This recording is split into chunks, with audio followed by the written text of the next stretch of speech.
Hello दोस्तों, स्वागत है आपका इस बिहार सामान्य ज्ञान की सीरीज में। ये इस सीरीज का दूसरा वीडियो है। अगर आपने पहला वीडियो मिस कर दिया है तो आप उसे जरूर देख लीजिएगा।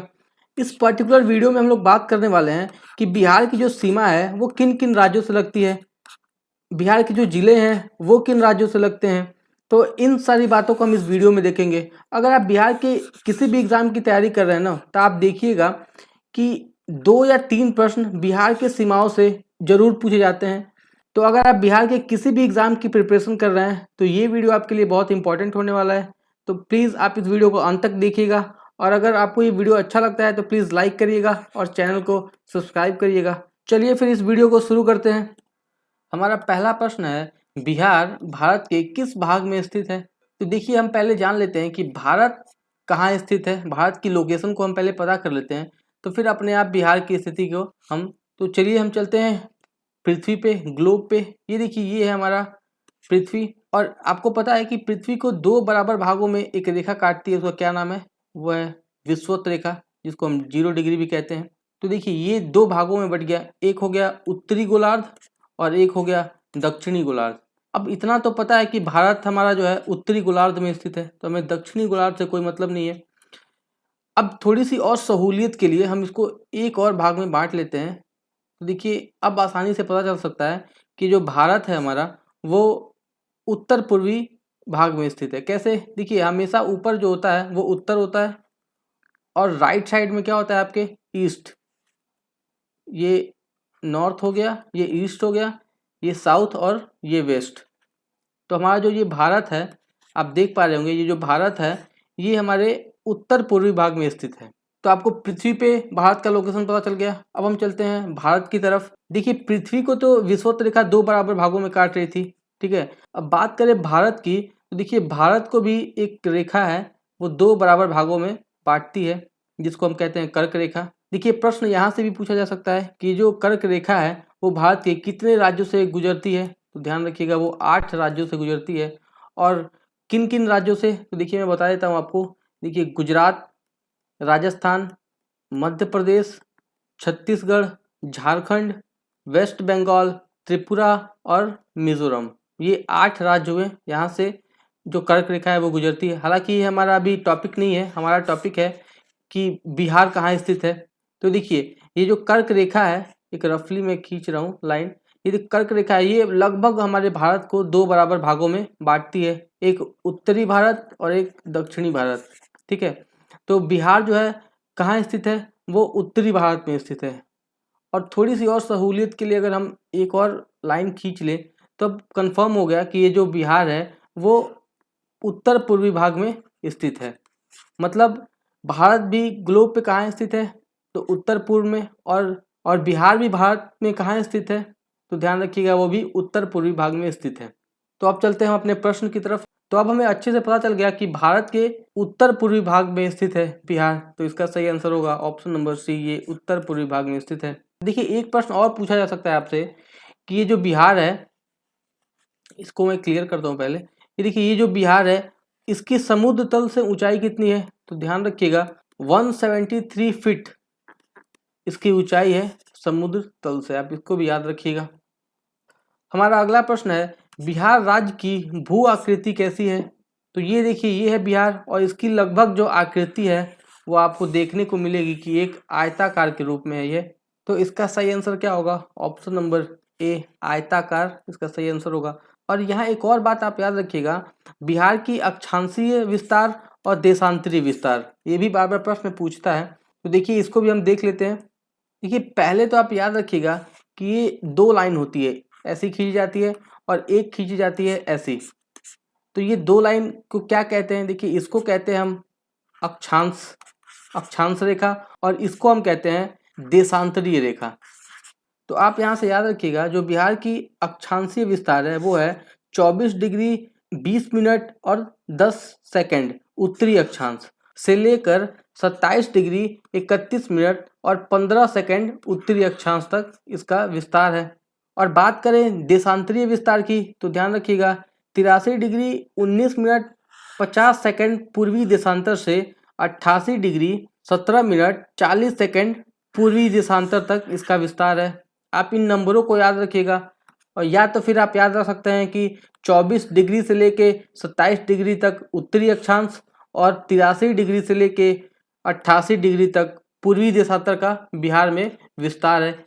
हमारा अगला प्रश्न है, बिहार का उत्तर से दक्षिण तक लंबाई कितनी है? तो देखिए इसको मैप में देखते हैं। ये देखिए, ये प्रश्न में पूछ रहा है कि उत्तर से दक्षिण, मतलब उत्तर से दक्षिण इसकी लंबाई कितनी है?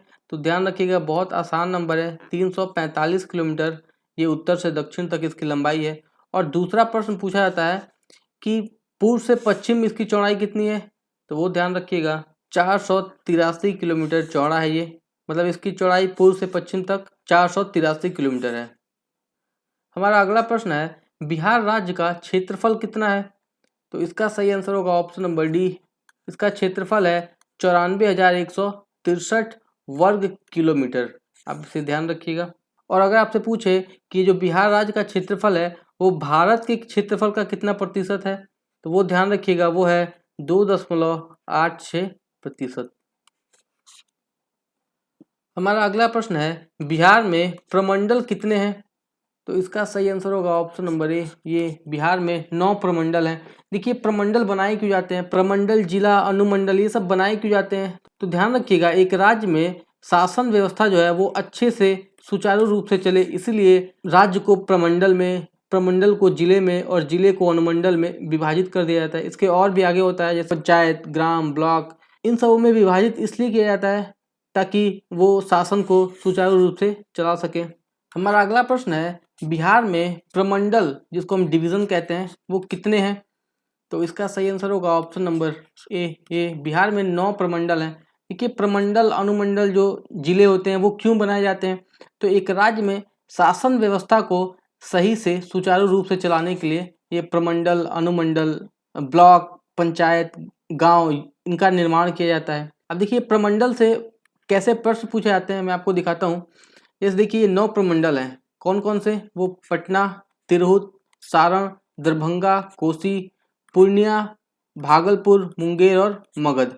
अब इससे प्रश्न ऐसे पूछे जाएंगे कि पटना प्रमंडल में कितने जिले आते हैं या तिरहुत प्रमंडल में कितने जिले आते हैं। तो आपको पता होना चाहिए कि पटना प्रमंडल में कितने जिले हैं। जैसे देखिए 1-2 प्रमंडल को हम डिस्कस करते हैं। जैसे पटना प्रमंडल है तो इसमें देखिए कैमूर है, बक्सर, रोहतास, भोजपुर, पटना और नालंदा। वैसे देखिए सारण प्रमंडल को हम डिस्कस करें तो इसमें गोपालगंज, सिवान, सारण, जिसको हम छपरा भी कहते हैं। तो प्रश्न ऐसे पूछे जाएंगे कि किस प्रमंडल में कितने जिले आते हैं, या प्रश्न ये पूछ लिया जाएगा कि जो अररिया जिला है वो कौन से प्रमंडल में आता है। तो आप इन प्रमंडलों को अच्छे से देख लीजिएगा। और अगर आपसे पूछे कि अनुमंडल कितने हैं बिहार में, तो वो ध्यान रखिएगा 101 अनुमंडल है। देखिए आपसे एक और प्रश्न यहाँ पूछा जा सकता है कि जब बिहार और झारखंड एक ही राज्य हुआ करते थे तब कितने प्रमंडल थे? तो ध्यान रखिएगा, तब कुल 13 प्रमंडल हुआ करते थे। मतलब जब 15 नवंबर 2000 को इनका विभाजन हुआ तो 9 प्रमंडल बिहार में रह गए और जो 4 प्रमंडल है वो कहाँ चले गए? झारखंड में। तो प्रश्न आप देखिए यहाँ से भी पूछा जा सकता है। हमारा अगला प्रश्न है, सारण प्रमंडल में जिलों की सही संख्या क्या है? तो इसका सही आंसर होगा ऑप्शन नंबर बी। ये सारण प्रमंडल में जैसे मैंने आपको बताया था 3 जिले थे। कौन कौन थे? देखिए गोपालगंज, सिवान और सारण, ये 3 जिले आते हैं सारण प्रमंडल में। तो ऐसे ही मैंने एक और प्रश्न आपके सामने रखा है कि पटना प्रमंडल में जिलों की सही संख्या क्या है? तो इसका सही आंसर होगा ऑप्शन नंबर ए। पटना प्रमंडल में 6 जिले आएंगे। कौन कौन से? कैमूर, रोहतास, बक्सर, भोजपुर, पटना और नालंदा। अब इन जिलों को मैं आपको मैप में दिखाता हूँ। देखिए ये है पटना प्रमंडल और यहाँ पे है कैमूर, बक्सर, रोहतास, भोजपुर, पटना और नालंदा। ऐसे ही आप और भी प्रमंडल को याद रखिएगा, प्रश्न कहीं से भी पूछे जा सकते हैं। जैसे सबसे छोटा प्रमंडल कौन सा है, सबसे बड़ा प्रमंडल कौन सा है। हमारा अगला प्रश्न है, बिहार राज्य में कुल कितने जिले हैं? तो देखिए दोस्तों, कुल जिले जानने से पहले हम पहले कुछ हिस्ट्री जान लेते हैं इसको। इसमें कुछ 3 इंपॉर्टेंट डेट हैं जो एग्जाम में बार बार पूछे जाते हैं। वो कौन से हैं? देखिए पहला तो डेट है 22 मार्च 1912। इस दिन हुआ क्या था? तो बंगाल से अलग होकर बिहार अलग एक राज्य बना था।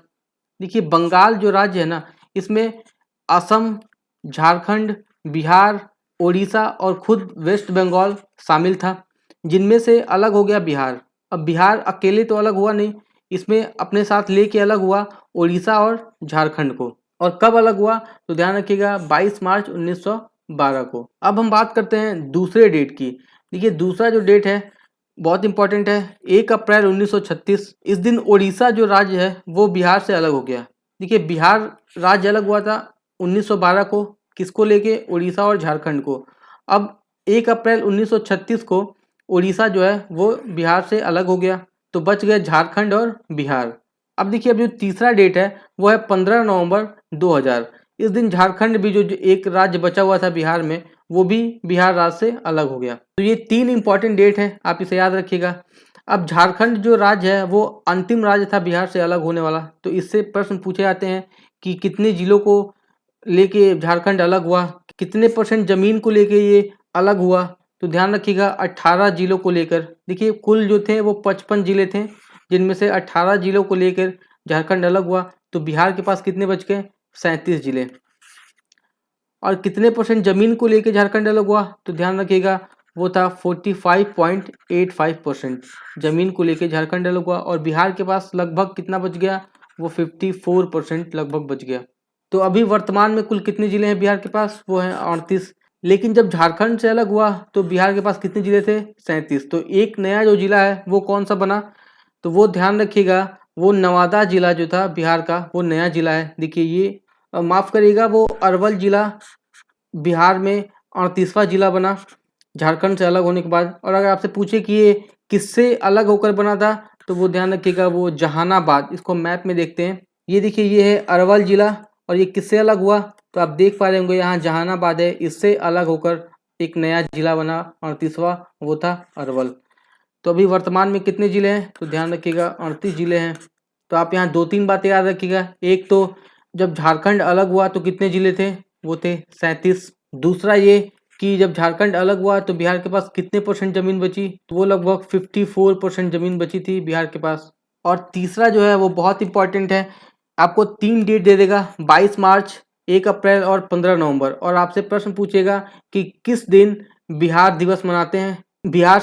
तो ये जो तीनों डेट हैं वो बिहार से ही संबंधित है, लेकिन आपको कंफ्यूज नहीं होना है। तो देखिए इसमें पूछा है बिहार दिवस कब मनाते हैं, मतलब बिहार का जब गठन हुआ होगा तो बिहार दिवस मनाएंगे। तो 22 मार्च को बिहार का गठन हुआ था। आप यहाँ देखिए 1 अप्रैल को उड़ीसा का गठन हुआ है, 15 नवंबर को झारखंड का गठन हुआ है। तो ये तो सवाल ही नहीं उठता कि इस दिन बिहार दिवस मनाएंगे। तो बिहार दिवस कब मनाते हैं तो ध्यान रखिएगा 22 मार्च को बिहार का गठन हुआ था और 22 मार्च को ही हम बिहार दिवस मनाते हैं। तो आप सारी बातों को याद रखिएगा और अगर आपको ये वीडियो पसंद आता है तो प्लीज़ लाइक करिएगा। चलिए हम अपने अगले प्रश्न की तरफ चलते हैं। हमारा अगला प्रश्न है, क्षेत्रफल की दृष्टि से बिहार का सबसे बड़ा जिला कौन सा है। तो इसका सही आंसर होगा ऑप्शन नंबर सी, ये है पश्चिमी चंपारण। तो आप यहाँ देख लीजिए पश्चिमी चंपारण जो है वो सबसे ज़्यादा क्षेत्रफल वाला जिला है, उसके बाद गया, पूर्वी चंपारण और उसके बाद रोहतास। तो आप इन चारों को याद रखिएगा और इनके जो नंबर हैं वो भी आप याद रखिएगा। जैसे 5228 वर्ग किलोमीटर में चंपारण है, 4976 वर्ग किलोमीटर में गया स्थित है, 3969 में पूर्वी चंपारण और रोहतास 3881 वर्ग किलोमीटर में रोहतास फैला हुआ है। हमारा अगला प्रश्न है, बिहार कितने राज्यों से अपनी सीमा बनाता है। तो देखिए मैंने पहले ही आपको बताया था कि बिहार की जो सीमा है उससे 2 या 3 प्रश्न हर एग्जाम में पूछे जाते हैं, तो आप इसे ध्यान से देखिएगा। तो इसका सही आंसर देखने के लिए पहले हम इसको मैप में देखते हैं। देखिए जो बिहार जो है वो पूर्व में पश्चिम बंगाल के साथ सीमा बनाता है, दक्षिण में झारखंड के साथ और पश्चिम में उत्तर प्रदेश के साथ। आप इसका डायरेक्शन भी याद रखिएगा। कई लोग जो हैं वो सिर्फ याद कर लेते हैं कि हाँ बिहार के साथ उत्तर प्रदेश, झारखंड और वेस्ट बंगाल की सीमा लगती है, लेकिन अगर प्रश्न आपसे ये पूछ ले कि पूर्व में किसके साथ सीमा लगती है तो ध्यान रखिएगा वो पश्चिम बंगाल। आप इसका डायरेक्शन भी याद रखिएगा। 3 राज्यों के साथ बिहार की एक अंतर्राष्ट्रीय सीमा भी लगती है, वो नेपाल के साथ लगती है, तो आप इसे भी ध्यान रखिएगा। तो इसका सही आंसर क्या हो जाएगा, यहाँ सिर्फ राज्य पूछा है तो इसका सही आंसर होगा ऑप्शन नंबर ए, 3 राज्यों से बिहार की सीमा लगती है। हमारा अगला प्रश्न है, बिहार का वह जिला जिसकी सीमा नेपाल और उत्तर प्रदेश दोनों से स्पर्श करती है। तो इसको भी पहले हम मैप में देखते हैं। देखिए ये है उत्तर प्रदेश और यहाँ है नेपाल। तो एक जो जिला है बिहार का पश्चिमी चंपारण, वो देखिए उत्तर प्रदेश से भी लग रहा है और नेपाल से भी लग रहा है। तो ये एकमात्र जिला है जो उत्तर प्रदेश और नेपाल दोनों से लग रहा है, तो आप ध्यान रखिएगा। तो इसका सही आंसर होगा ऑप्शन नंबर ए, पश्चिमी चंपारण जो है वो उत्तर प्रदेश और नेपाल दोनों की सीमा को स्पर्श करता है। हमारा अगला प्रश्न है, बिहार के साथ किस राज्य की सीमा सबसे लंबी लगती है? तो इसका सही आंसर होगा ऑप्शन नंबर बी, ये झारखंड के साथ सबसे लंबी सीमा शेयर करता है। देखिए उत्तर प्रदेश के साथ 7 जिले लगते हैं, झारखंड के साथ 8 जिले और पश्चिम बंगाल के साथ 3 जिले लगते हैं। इसको मैप में देखते हैं, आप इनका क्रम और इन जिलों का नाम भी याद रखिएगा। देखिए उत्तर प्रदेश से 7 जिले कौन कौन लगते हैं? पश्चिमी चंपारण, गोपालगंज, सिवान, सारण, भोजपुर, बक्सर और कैमूर। तो ये 7 जिले हो गए।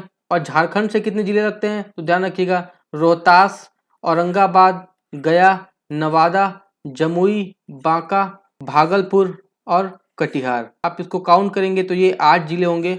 और पश्चिम बंगाल के साथ किसकी सीमा लगती है? तो ध्यान रखिएगा, वो है कटिहार, पूर्णिया और किशनगंज। ये 3 जो जिले हैं वो पश्चिम बंगाल के साथ सीमा साझा करते हैं।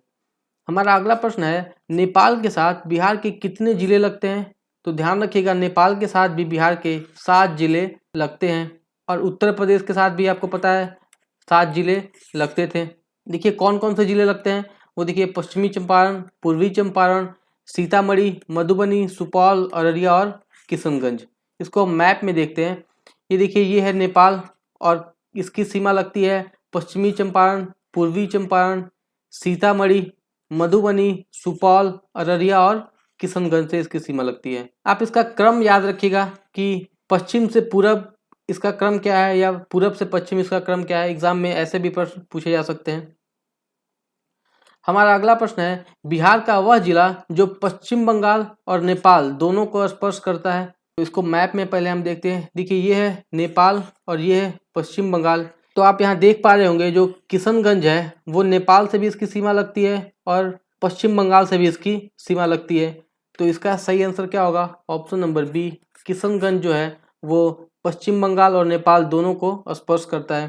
देखिए प्रश्न आपसे ये भी पूछा जा सकता है कि जो बिहार है उसका सबसे उत्तरी और दक्षिणी जिला कौन है, सबसे पूर्वी और सबसे पश्चिमी जिला कौन है। तो आप इनको भी याद रखिएगा। अगर आप एक यहाँ लाइन खींचेंगे तो आपको पता चलेगा कि सबसे पश्चिमी जो जिला है बिहार का वो है कैमूर। और अगर आप उत्तर में देखेंगे तो जो बिहार का एक जिला है पश्चिमी चंपारण, ये बिहार का सबसे उत्तरी राज्य है। और सबसे दक्षिणी राज्य, अगर आप इसके सबसे नीचे मैप खींचेंगे तो आप निश्चित रूप से आप देखेंगे कि जो गया है वो सबसे दक्षिणतम जिला है बिहार का। और वहीं बात करें सबसे पूर्वी जिला की, तो ध्यान रखिएगा किशनगंज सबसे पूर्वी जिला है। आप यहाँ से भी एक लाइन खींच के देख सकते हैं कि सबसे पूर्व में जो है वो किशनगंज जिला है। तो आप इतनी सब बातों को याद रखिएगा। यहाँ से भी प्रश्न पूछे जाते हैं और आगे भी पूछे जाएंगे। चलिए हमारा अगला प्रश्न है, जनसंख्या की दृष्टि से बिहार का कौन सा जिला सबसे बड़ा है? तो इसका सही आंसर होगा ऑप्शन नंबर ए, ये पटना जो जिला है वो जनसंख्या की दृष्टि से सबसे बड़ा है। और मैंने आपको बताया था कि क्षेत्रफल की दृष्टि से सबसे बड़ा जिला कौन सा है, तो वो ध्यान रखिएगा वो था पश्चिमी चंपारण। और इसी के साथ आप याद रखिएगा ये 5 जो जिले हैं जिनमें सर्वाधिक जनसंख्या है, पहला है पटना, दूसरा पूर्वी चंपारण, मुजफ्फरपुर, मधुबनी और गया। आप इन 5 जिलों को भी याद रखिएगा। तो दोस्तों ये थे बिहार के जिलों से और बिहार की सीमाओं से संबंधित कुछ इम्पॉर्टेंट प्रश्न जो एग्जाम में कई बार पूछे गए हैं और आगे भी निश्चित रूप से पूछे जाएंगे। तो ये आपके एग्जाम के व्यू से बहुत इंपॉर्टेंट टॉपिक था।